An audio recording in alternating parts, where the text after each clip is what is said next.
Regresamos con la hora clave. Recordamos que pueden enviar sus comentarios, también sus preguntas a la etiqueta numeral hora clave. Y le damos la bienvenida a nuestro invitado, Eduardo Valero Castro. Eduardo es politólogo, además profesor de la Universidad Central de Venezuela, también profesor de la UCAP.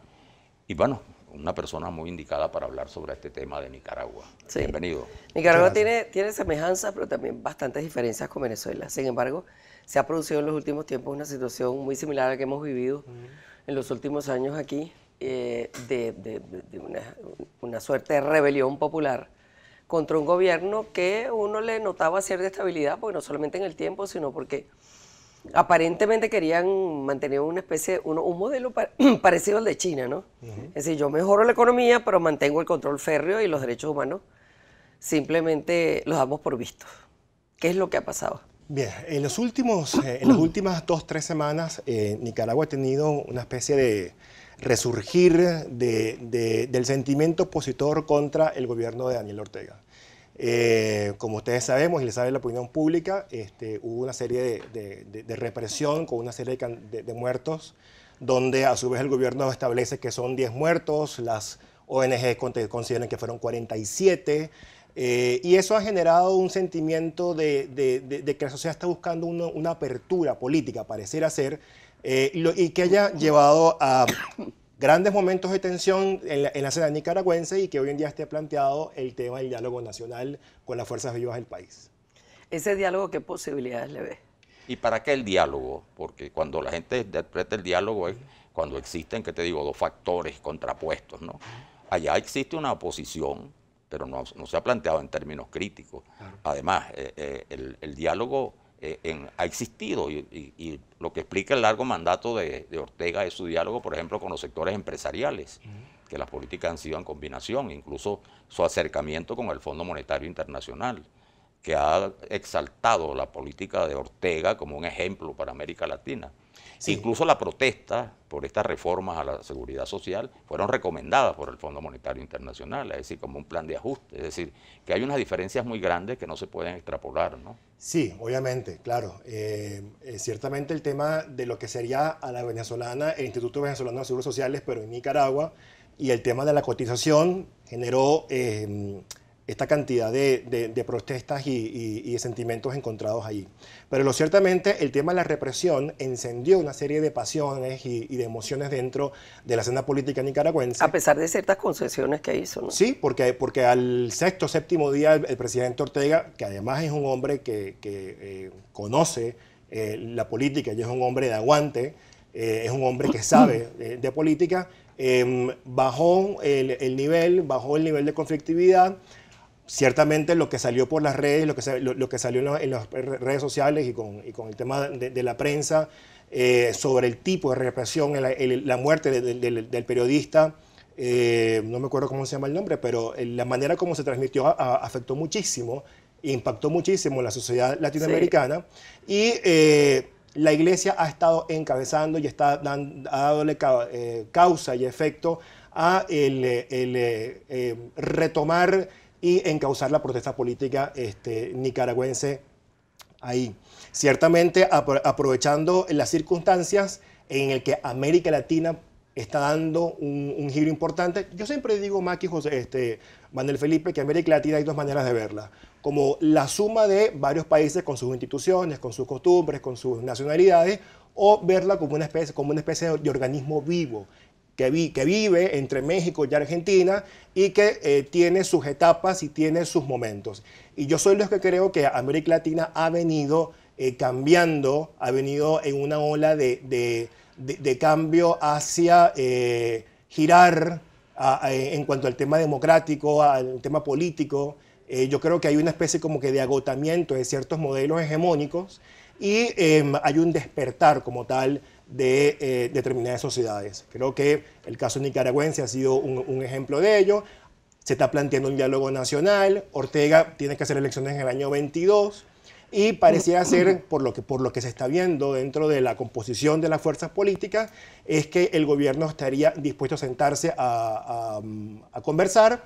Hay una serie de ítems, hay una serie de demandas, el tema de los asesinados, el tema de que los derechos humanos, hay también un tema con la prensa, hay un tema también de que los empresarios quieren sentarse a conversar y pareciera ser de que el diálogo podría generar, y ojalá y que sea así, por el bien de la sociedad nicaragüense, algún tipo de resultados. También los diálogos sirven para encapsular el conflicto político y ganar tiempo. Ganar tiempo, claro. Justamente una de las cosas que decía la Iglesia muy clara es que ese diálogo no lo van a aceptar si realmente lo que se pretende es que sea una pantomima, pues. Claro. O sea, no hay una voluntad real del gobierno. Ahora, ¿qué pasa? Porque el gobierno se tiene que sentar con alguien, no es con la Iglesia es un facilitador. Se tiene que sentar con la oposición. ¿Qué pasa con la oposición allá? Bueno, Nicaragua viene de un... fíjate una cosa, Nicaragua es un país interesantísimo, porque Nicaragua es un país que en los últimos 40 años ha tenido como 3 transiciones. Salieron de Somoza, tuvieron una guerra civil, sí, entró Ortega, salió Ortega, entró Chamorro, tuvieron un periodo importante de democracia, digamos, de partido. El periodo Chamorro, Ortega, volvieron a votar por él. Y volvió a llegar Ortega ahora, y entonces... 12 años ya. Sí, ciertamente. Y yo soy lo que creo de que cuando tienes sistemas políticos con mucha duración en el tiempo de una persona, las sociedades siempre buscan la manera de abrir la brecha hacia nuevas opciones. Yo creo que el reto de la oposición nicaragüense es fortalecerse. El Congreso Nacional Nicaragüense ha pedido que la investigación la lleven ellos con el tema de los derechos humanos, pero la sociedad, la iglesia, las fuerzas vivas del país dicen que la Asamblea Nacional no es la institución más idónea porque hay mayoría del partido sandinista. Entonces, aquí es importante, y hablando de la hora clave, yo creo que es importante generar confianza. Así es. Y la confianza es lo que puede generar y lo que puede conducir y abrir las puertas a que pueda entenderse. El caso nicaragüense es un caso especial. Ortega le entregó el poder a Violeta Chamorro, nada más y nada menos. Una mujer, la esposa del periodista Pedro José Chamorro, que fue asesinado en tiempos de la dictadura de Somoza, se encargó del poder y recondujo a la sociedad nicaragüense después de la guerra civil, el tema de los contras, la guerra fría, la influencia de la Unión Soviética en los Estados Unidos. Es decir, Nicaragua ha tenido experiencias en esto. Bueno, también tuvieron una clase política que se agotó, un modelo político democrático que se agotó y regresó Ortega al poder. Y en este momento están unidos frente al tema Ortega y el conflicto. Sí, ciertamente pudiera haber que hay eso y por supuesto hay que esperar cuáles son los resultados que puede generar el diálogo para el país. Ahora, desde el punto Se de suele vista... también comparar mucho, ¿no? la experiencia de Nicaragua con Venezuela. ¿Cuánto de similitudes se pueden establecer? Wow, eso es una muy buena pregunta, En Venezuela, en el siglo XX, los cambios de gobierno han sido porque en algún momento, en la misma fuerza del gobierno, alguien se encargó para abrir paso.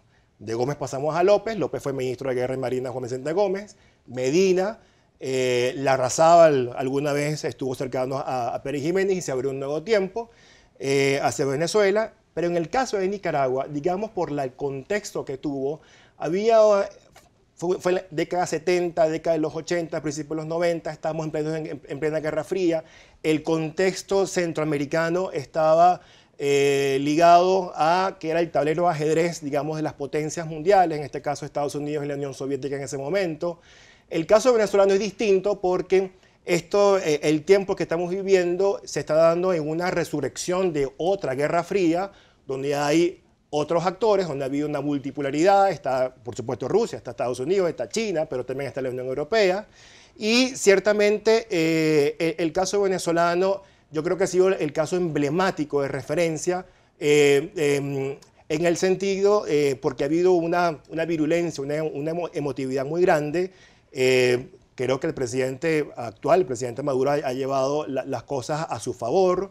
Ciertamente nosotros tuvimos aquí el año pasado una presencia grande de la oposición, hubo una mesa de diálogo que no fue fructífera, el gobierno ganó tiempo, la postura de la iglesia venezolana ha sido muy clave. Y por supuesto el tema de la calle. El tema de la calle en Venezuela fue muy importante.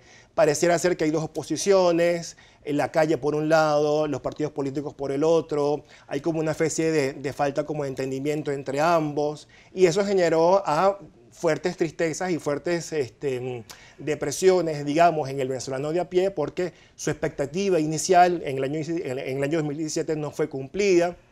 En fin, tenemos una serie de cosas, digamos, en el asador, digamos, en el rigor de los acontecimientos latinoamericanos, y ciertamente creo que Ortega no es Venezuela. Ortega me parece que es un político de mucho más experiencia, que sabe cuándo bajar la presión, y lo estamos viendo ahora en el momento en que bajó y decidió cambiar la posición con el tema de la seguridad social nicaragüense para buscar y abrir un espacio y la libertad de diálogo. todos los detenidos. Y por supuesto la libertad de todos los detenidos. Ortega no podría reelegirse ya el 22, ¿o sí? En América Latina...